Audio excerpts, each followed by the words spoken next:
معرفة الله تؤدي حتما إلى حبه، وحبه يؤدي حتما إلى طاعته، وطاعته تؤدي حتما إلى السعادة في الدنيا والجنة في الآخرة. وما هذه المشاعر الراقية التي تأخذ محب الله علوا ورفعة إلا نماذج بسيطة عما سيلاقيه إن شاء الله غدا في السكنة تحت عرش الرحمة.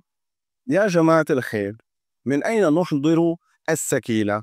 من أين نحضر السلامة؟ من أين نحضر السعادة؟ والله العظيم إنما العزة في كنف العزيز، وإنما القوة من القوي جل جلاله. وأنت على سجادتك أقوى الأقوياء.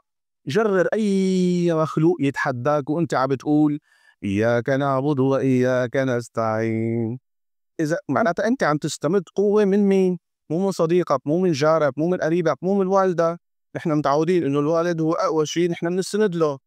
أنت هلا عم تطلب المدد، إياك نعبد وإياك، عم تطلب العون من مين؟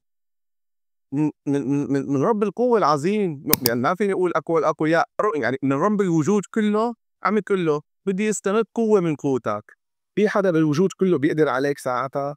مستحيل. الحب يصنع المعجزات.